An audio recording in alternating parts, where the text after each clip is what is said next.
Voilà, je vous remercie d'abord d'être là, et aussi ceux qui sont avec nous en ligne. Nous allons commencer notre étude biblique de ce matin. Donc, c'est un sujet qui concerne les relations entre les humains. C'est un sujet de la Bible. Nous allons continuer au fait là où nous avons arrêté la fois dernière avec l'histoire de la mère de Zébédée, ses deux fils, Jean et André, leur demande, donc la prière, mais la réponse de Jésus, c'est là où on va se concentrer surtout lorsqu'il parle des nations. Alors, le but de l'étude de la parole de Dieu, chers frères et sœurs, ce n'est pas de faire sensation dans le sens de toucher les cœurs sensibles. C'est pour cela que nous voulons dire que lorsque nous étudions la parole de Dieu, c'est pour mieux obéir à la parole, mais aussi pour nous libérer de toutes les idées noires, de toutes les fausses traditions, de toutes les fausses habitudes qui durent parfois de génération en génération. Voilà le but de la parole, de l'enseignement de Dieu. C'est dans le but de nous préparer pour que nous puissions rencontrer notre Seigneur. Voilà. Alors, nous allons toucher certains points qui sont sensibles. Alors, il faut simplement comprendre, c'est le but, c'est si on se rend compte que nous avons des pensées qui sont décriées dans la parole de Dieu, c'est que Dieu veut qu'on puisse s'en débarrasser. Même si ces idées-là sont dans la société, ces idées-là sont courantes, il y a des millions de gens qui pensent comme ça. Si la parole de Dieu nous enseigne différemment, il faut avoir le courage d'accepter d'être purifié par la vérité qui est en Christ Jésus. Alors, il fut un temps où, et d'ailleurs ce que je voulais dire, savez-vous d'où vient le terme la chasse aux sorcières? Savez-vous l'origine de ces termes, de cette phrase?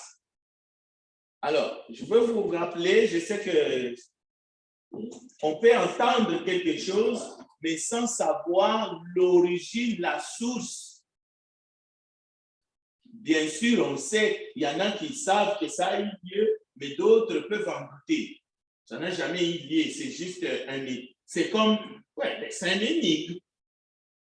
Au fait, c'est une phrase qu'un philosophe a dit. Est-ce que ça s'est passé réellement dans le monde des vivants, la chasse aux sorcières? Eh bien oui, ça a eu lieu. D'où la phrase, la chasse aux sorcières. Parce qu'il fut un temps, c'est seulement les femmes qui étaient accusées de sorcellerie, et pas les hommes. Il fut un temps dans ce monde.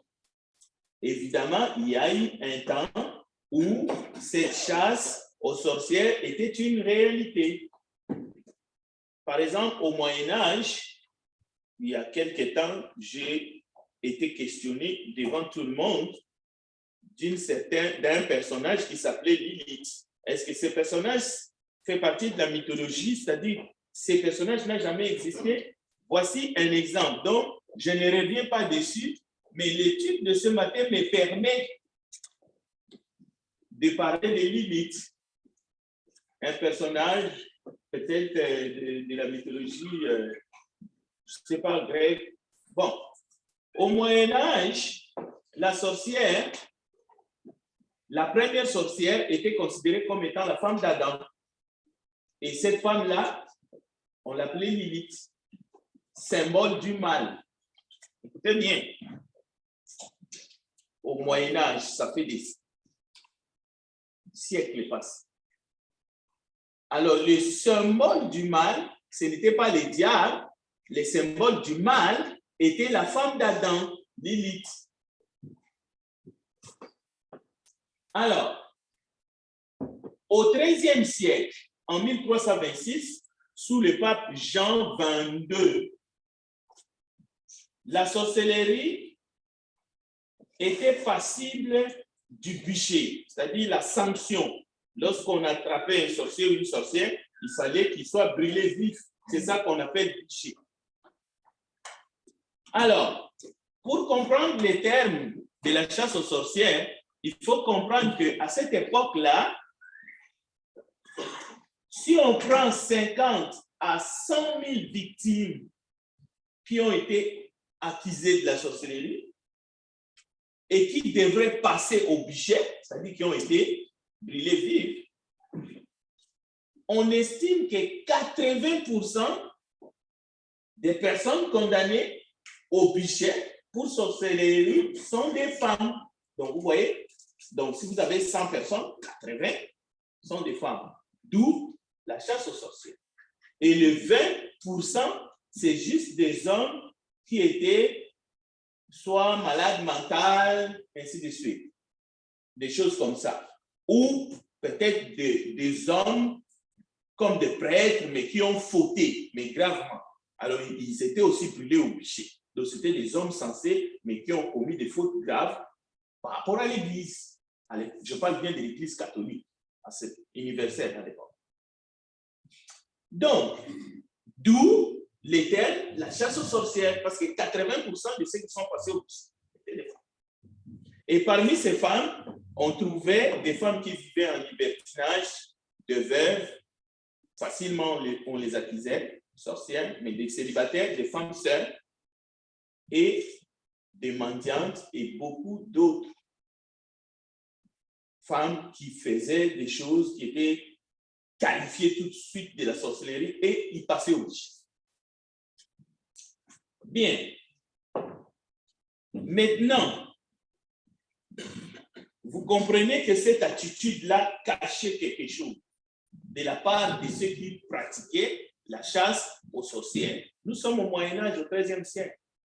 Donc, il ne s'agit pas ici d'accuser les uns ou les autres. Nous ne faisons pas les procès des hommes ici. Non. C'est l'histoire. J'essaie de mettre en contexte pour que vous compreniez l'histoire et la réalité présente. Mais nous allons lire la parole de Dieu tout de suite. Alors, les personnes qui sont les plus attachées au fétiche, à la sorcellerie, à l'occultisme, ces personnes-là, ils ont des tendances dominatrices. Parce qu'on parle ici des pouvoirs maléfiques, bien entendu. C'est pour cela, dans notre monde, les dictateurs, par exemple, dans le but de dominer tout un peuple, ils font recours à des fétiches pour se faire aimer, pour dominer tout un peuple.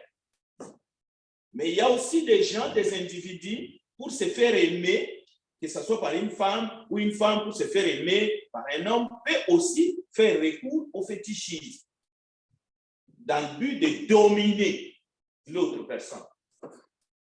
C'est pour cela qu'on fait recours à des voyants, à des sorciers, des marabouts ou des loges mystiques. Vous savez que dans le monde, il y a des pays, il y a des nations et il y a des gens qui gouvernent. Mais souvent, ces gens se font conseiller par des experts en sorcellerie et en occultisme. Pourquoi? Pour conserver leur pouvoir, pour dominer, pour utiliser l'argent, par exemple, qui est dédié au bien-être de tout un peuple. On va l'utiliser pour d'autres choses, mais en même temps, on va faire endormir tout le monde. Les gens n'ont pas même la force de parler. Souvent, ces gens font recours. Nous essayons ici de montrer pourquoi les gens ont cette tendance de dominer les autres. Et nous allons voir même dans la famille, ça va se reproduire. Même dans des pays qui avaient de chefs coutumiers, des chefs traditionnels, ces gens-là étaient entourés par des gourous. Pourquoi? C'est pour asseoir leur pouvoir. Alors, il n'est pas rare qu'un mari commence à maltraiter sa propre famille, sa femme, ses enfants. Tout d'un coup, on a devant soi un bourreau qui commence à frapper parfois sa femme. Alors, très souvent, c'est parce que cet homme est soit mal entouré, mal conseillé,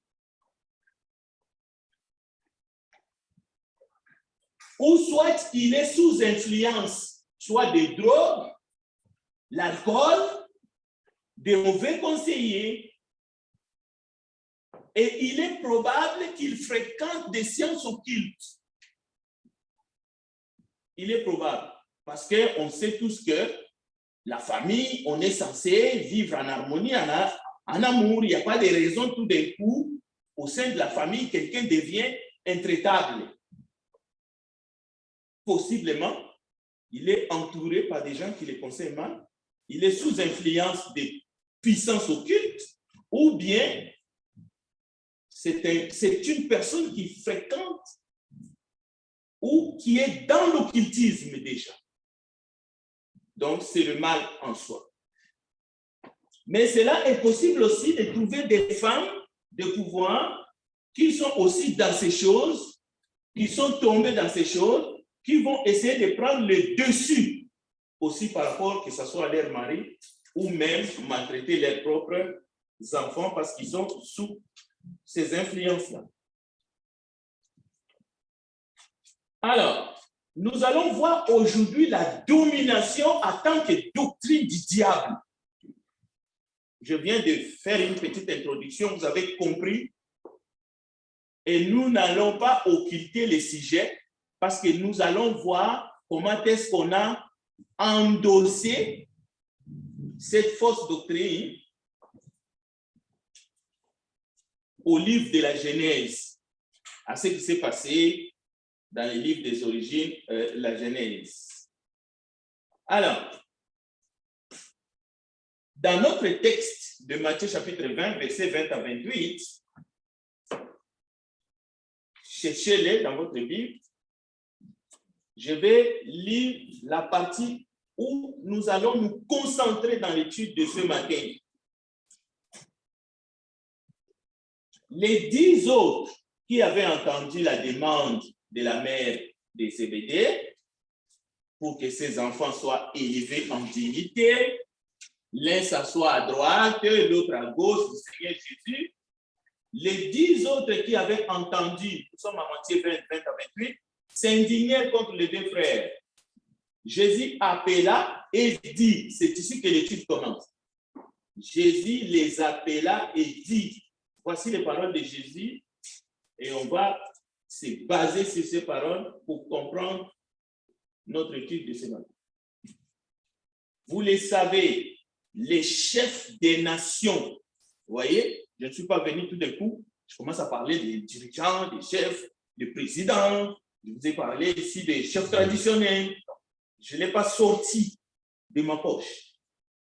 Donc, je me fonde sur la parole de Dieu. Alors, Jésus leur dit, vous le savez, les chefs des nations les commandent en maître et les grands font sentir leur pouvoir. Parmi vous, il ne devra pas en être ainsi. Celui qui veut devenir grand, parmi vous sera votre serviteur. Et celui qui veut être parmi vous le premier sera votre esclave. Ainsi, le Fils de l'homme n'est pas venu pour être servi, mais pour servir et donner sa vie en rançon pour la multitude. Être servi dans le monde, c'est devenu monnaie courante. Être servi ou se servir. Vous savez, dans l'histoire de l'humanité, plusieurs peuples et nations ont été asservis. Nous avons parlé il y a quelques semaines de l'esclavage, de toutes ces choses. Pendant des années, ils ont été asservis dans la servitude par des nations qui se considéraient puissantes, donc dominatrices.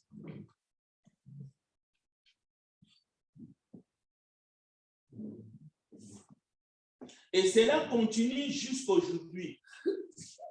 Mais aussi, ne vous leurrez pas, mais sur le plan individuel, cela existe aussi. C'est-à-dire qu'il y a des individus qui vont se servir des autres. De la même façon comme ces grandes nations ont fait ou continuent à faire. Mais Jésus nous enseigne. Matthieu chapitre 20. Le texte est là.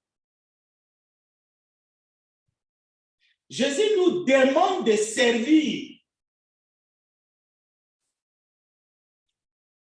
En fait, c'est même la conclusion de l'étude d'enseignement.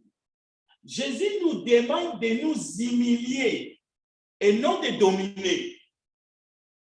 Il va nous le demander par ses enseignements, mais il va nous le demander par son exemple. C'est pour cela notre deuxième texte, vous pouvez déjà penser à cela, c'est Philippiens chapitre 2. Donc Jésus ne nous demande pas seulement, voici la théorie, humiliez-vous, faites-vous humilier au fait. Non, ce n'est pas ça que Jésus dit. Jésus dit, soyez humbles, regardez comment moi, je suis venu, le Tout-Puissant, le roi des rois, le roi de la terre, c'est lui qui détient tout pouvoir dans les ciels, sur la terre et sous la terre. Regardez comment je me suis comporté, suivez mon exemple. En fait, c'est ça la conclusion de l'étude. C'est ça le message. Alors, la domination humaine est diabolique parce qu'elle annule toute liberté autour d'elle. Selon les enseignements même de Christ, toute domination, d'où que ça vienne, de l'être humain par l'être humain est diabolique. Je vais le démontrer A plus B par les Écritures. C'est ça l'enseignement de ce matin. Et ça doit rentrer. Voici quelques exemples. La domination entre les humains est diabolique parce qu'elle a pour objectif de gouverner les gens sans leur consentement. La domination est diabolique parce qu'elle vise le contrôle des richesses des autres et prône la politique de diviser pour mieux régner, exploiter les autres, les piller au fait. Piller les ressources des autres, c'est ça la domination. Mais la liberté aussi, que ce soit sur le plan des nations, mais aussi sur le plan individuel. Tu parles de tes biens, tu parles de tes richesses, quelqu'un te regarde, dans son cœur, c'est un dominateur, il veut piller. Il veut que cela devienne à lui. Chaque personne humaine n'est qu'une marionnette pour celui ou celle qui le domine. Ça ne peut pas venir de Dieu, ça. C'est diabolique. C'est la raison pour laquelle la domination humaine est diabolique. Parce que tu n'es qu'une marionnette. La suprématie, toute personne qui a des tendances ou des idées suprémacistes refuse à son semblable le respect et l'intégrité de sa personne. C'est ce que Jésus voulait dire. Les grands, les nations, les tyrans, ceux qui dominent, au fait, sont plus que des dictateurs. Ils ont un esprit totalitaire, au fait. Donc, les personnes dominatrices croient dur comme fer que les autres doivent subir leur volonté. Donc, ils tentent par tous les moyens d'imposer tout, mais tout à leur victime. Donc, la victime n'a pas un mot à dire. Voilà quelqu'un qui a un esprit dominateur. Il faut faire sa volonté ou rien. Ou tu fais ce qu'il dit, ou tu meurs. Il va chercher par tous les moyens de te détruire, simplement parce que tu ne veux pas obéir à sa volonté. Pas à la volonté de Christ, pas à la volonté de Dieu. Au fait, c'est lui qui est Dieu.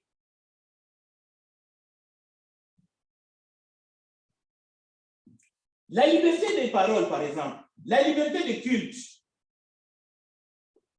le droit, par exemple, de se nourrir. Nous venons de parler des pays totalitaires où certains dirigeants, ils s'accaparent des richesses de tout un pays et la population vit comme des clochards.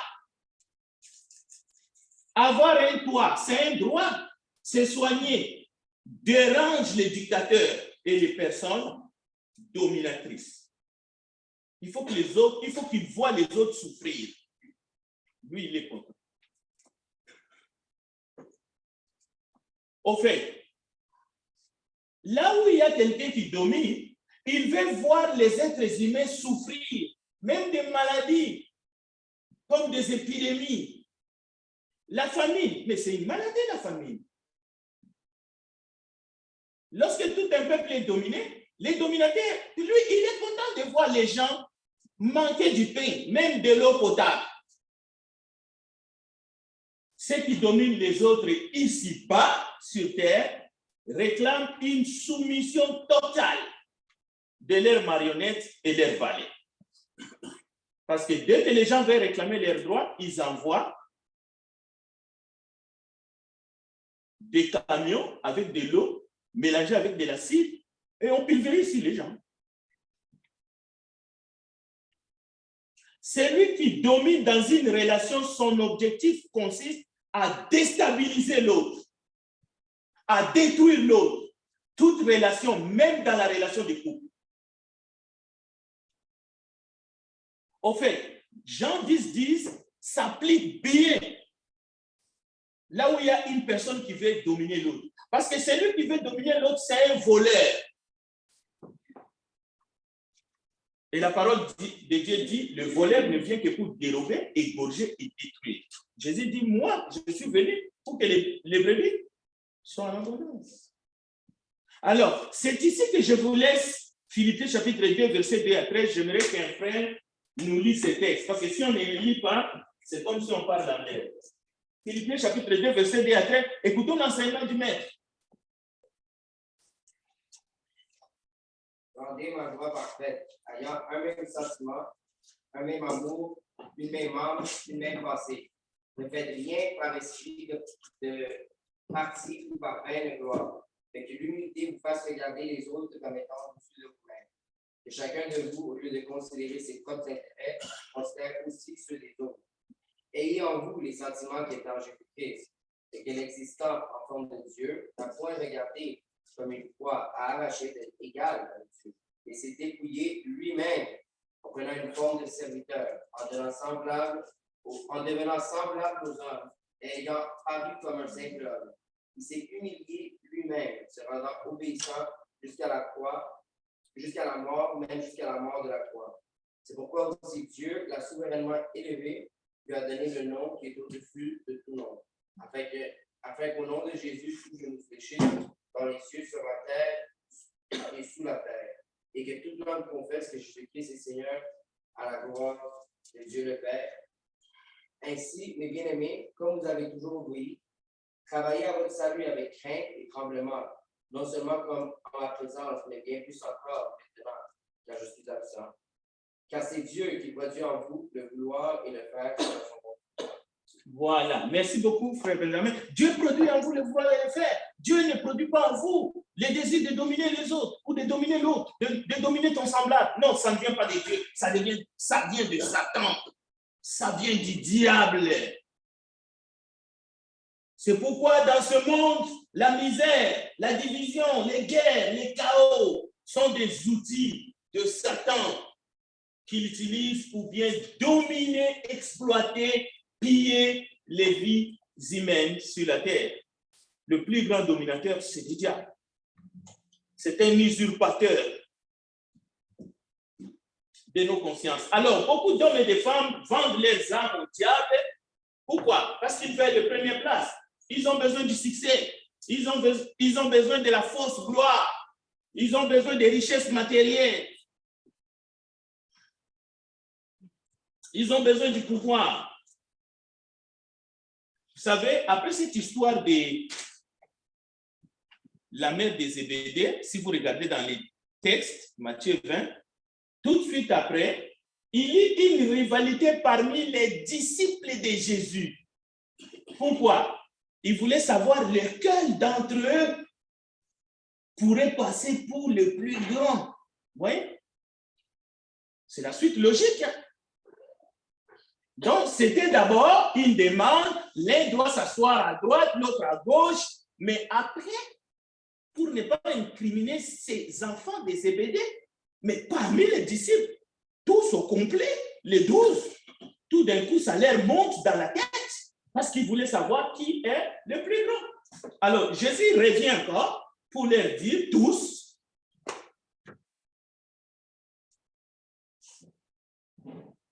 que la grandeur ou l'excellence de la personne ne vient pas d'un cœur pur, mais d'une tête enflée. Et même Jésus va leur parler d'un petit enfant. Jésus va prendre un petit enfant, il va mettre au milieu. Et Jésus va dire. Donc, écoutez, Dieu ne nous a pas créés pour que nous faisons des autres nos marionnettes. Écoutez, faire de sa propre épouse ou de son propre mari une marionnette. C'est ça l'esprit de domination. C'est inadmissible. Ce n'est pas possible, mon frère. Si tu as de telles idées, il faut les abandonner. Parce que ça ne fonctionne pas. Alors maintenant, nous allons entrer dans les textes que je sais que ça bouillonne au fond de vous-même, mais nous allons les éclairer avec humilité et avec l'Esprit de Dieu. Parce que peut-être que vous vous posez la question, d'où vient alors la question de la domination masculine dans nos sociétés? Dans nos sociétés, mais aussi dans les sectes. Parce qu'il y en a, on trouve dans les sectes, où on attribue à tort au texte biblique de la création. C'est-à-dire, on dit que Dieu a attribué la domination des femmes aux hommes. Le Nouveau Testament enseigne quoi? Dans Éphésiens chapitre 5, 2 vérités. L'amour sacrificiel de l'époux envers son épouse, comme Jésus s'est sacrifié pour l'Église. Première vérité. Deuxième vérité, la soumission de l'épouse à son mari. Mais c'est une soumission volontaire. Mais il ne faut pas confondre cet enseignement, même dans cette soumission, par la domination que nous venons de décrire, qui est diabolique au fait, qui rend l'autre son esclave, sa marionnette. Ne confondez pas l'enseignement de Éphésiens chapitre 5, dont le texte est devant vous. Or, de même que l'Église est soumise à Christ, les femmes aussi doivent l'être à leur mari en toutes choses. Mais les gens confondent l'enseignement d'Éphésiens 5 avec la domination du junte masculin contre la junte féminine. Avec tout ce que cela comporte, inégalité salariale, toutes les affaires, la femme fait partie des sexes faibles, ainsi de suite, qu'on connaît. Bien sûr que dans certains pays, les choses font semblant d'évoluer. Mais ça évolue dans les textes des lois, mais pas dans les mentalités. Ici, nous prêchons la parole de Dieu, c'est pour que nos mentalités puissent, que nous soyons guéris de nos blessures qui durent des générations et des générations. C'est considérer le patron supérieur, bien qu'il y a des lois qui déclarent que non, ces choses-là sont révolues, c'est archaïque, mais dans les têtes, dans les cœurs, les cordes sensibles sont toujours là. C'est pour cela que même en Occident, on trouve toujours, il y a des femmes battues, il y a des féminicides, il y a tout ce que vous savez. Mais il y a aussi des femmes maintenant qui se protègent contre cette anarchie-là, abominable. Il y a des femmes, non, qui se mettent en garde et qui réagissent pour ne pas se faire piétiner par un gars qui a fumé sa cigarette ou qui a fumé son joint et puis qui essaie de crier n'importe où et n'importe comment. Alors, il se barricade. Donc, il ne faut pas confondre cela. Nous allons expliquer peut-être Éphésiens 5, mais je n'aurai pas le temps, mais quand même, je vais essayer de faire de mon mieux. Ici, il est question d'un mystère. Parce qu'il est dit au verset 32, je dis cela par rapport à Christ et à l'Église. Du reste, que chacun de vous aime sa femme comme lui-même et que la femme respecte son mari. Ce sont des vérités élémentaires. Personne ne peut se dresser contre ces vérités-là. Mais par contre, l'esprit dominateur qui règne dans le monde vient du diable. Vient du diable. Et nous connaissons cela. Alors, pour comprendre, je suis allé faire quelques recherches. Dans les sociétés anciennes et dans les temps anciens, on dit que les femmes occupaient des positions supérieures. Mais ce n'est pas vrai. C'est une théorie concoctée qu'on a fait justement pour arriver à ce que vous savez, qu'on a mis les femmes complètement, on les a bâillonnées, on les a classées au rang de meubles. Ça date des décennies. Alors, il fallait créer quelque chose pour arriver à cela. C'est pour cela qu'on a inventé que non, dans le passé, les femmes ont occupé des positions vraiment de pouvoir, mais c'était le chaos. Alors, nous avons repris les choses en main. C'est ça le discours des hommes misogynes qui ont amené notre civilisation là où elle est aujourd'hui. Parce que nous ne sommes pas sortis. Nous ne sommes pas sortis. Mais si on regarde lucidement depuis le jardin d'Éden, nulle part que les femmes ont dirigé ce monde, ils ont pris le pouvoir, elles se sont mis au-dessus des hommes et c'était le chaos.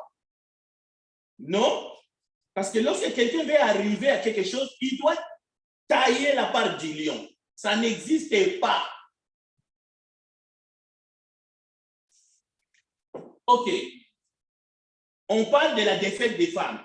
Oh non, c'est à l'arrivée des villes, des classes sociales, pour diverses raisons. Ils ont inventé la théorie de la défaite des femmes, renversement complet des situations, les hommes ont pris le pouvoir et ils ont institué ce qu'on appelle même les patriarcats institués. Non, ne vous laissez pas tromper.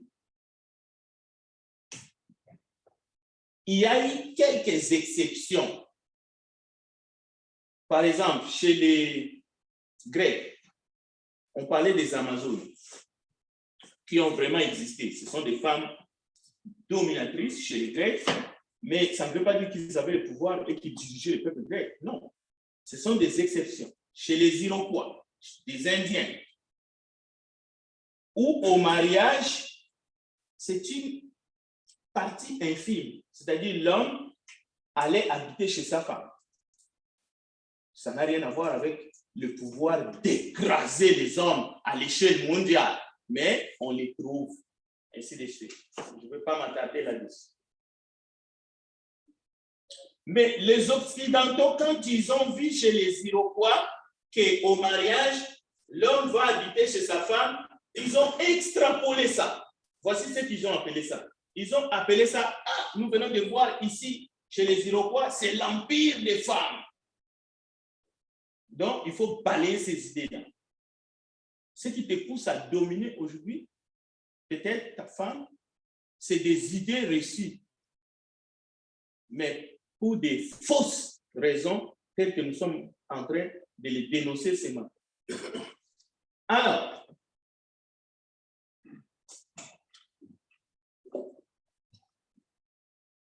pas seulement en Arabie Saoudite, où les hommes se sont élevés et puis ils ont vécu dans la volupté au mépris total, le mépris le plus absolu des femmes.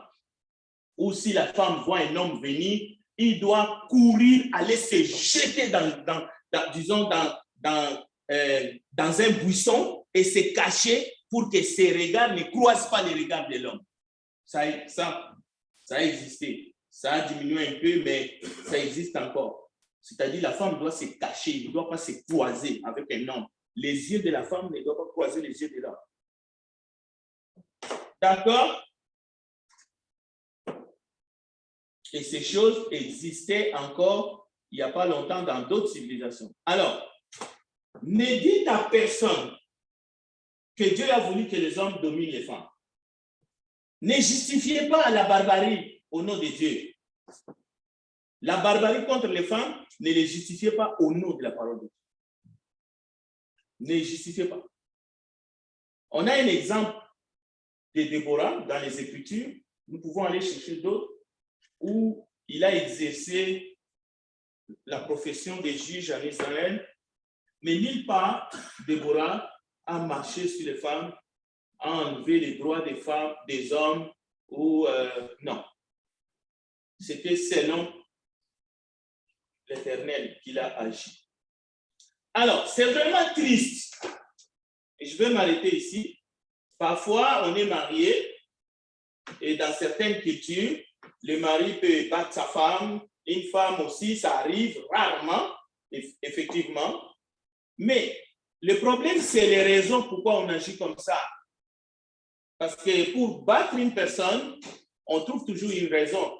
Mais on peut aussi battre pas avec un bâton, mais on peut battre aussi par les paroles, ainsi de suite. D'accord?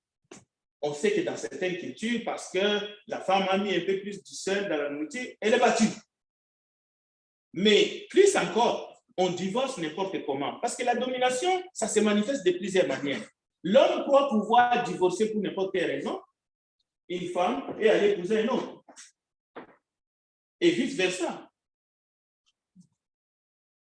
Et dans plusieurs nations aujourd'hui, on parle de viols collectifs des femmes, comme punition. Partout, vous attendez qu'il y a la guerre. Mais il n'y a pas que les armes conventionnelles qu'on utilise. On utilise une arme qui est le viol. C'est l'arme de guerre. Les femmes sont violées là où il y a les guerres. Le prix Nobel de la paix a dénoncé ça, M. Denis Mukwege, en République démocratique du Congo. Dans une année, plus de 55 000 femmes violées. Ça, c'est des viols collectifs. Et parfois, ça s'est, d'ailleurs, à 90%, ça s'est fait en public, ces viols-là. Devant les enfants. On viole la femme devant son mari. Mais ce sont des soldats, des rebelles, des hommes en armes qui le font. Pourquoi? C'est pour enlever dans l'homme tout ce qui reste, tout ce qui les valorise. Et ça, c'est dans le monde entier. Les femmes afghanes sont violées. Si vous allez au Yémen, pareil, si vous allez même en Ukraine, partout, en République démocratique du Congo, et partout dans le monde, quand vous attendez la guerre, ne pensez pas qu'il y a seulement les armes. Non, les femmes sont violées derrière ça. C'est ça la domination dont on est en train de décrire aujourd'hui et dont on ne parle pas. Qui peut dire ici que non? Pendant la guerre, Première Guerre mondiale ou Deuxième Guerre mondiale, les femmes ont violé les hommes. Qui peut dire ça? Donc, la domination, souvent, c'est un truc que les hommes se sont mis dans la tête et de plusieurs manières, ils font subir aux femmes des choses qui sont atroces, des traitements inhumains. Maintenant, posez-vous la question, est-ce que Jésus Ou son père, où est-ce qu'il a dit que les hommes doivent dominer les femmes? Avec tout ce que nous venons de voir. Quel est le statut de la femme et de l'homme devant Dieu, devant les Écritures? En valeur, mais aussi en nature. Est-ce que le cerveau de la femme est inférieur au cerveau de l'homme? Qui peut croire ça? Est-ce que l'âme de la femme est inférieure à l'âme de l'homme? Mais c'est ce que nos sociétés veulent nous faire croire.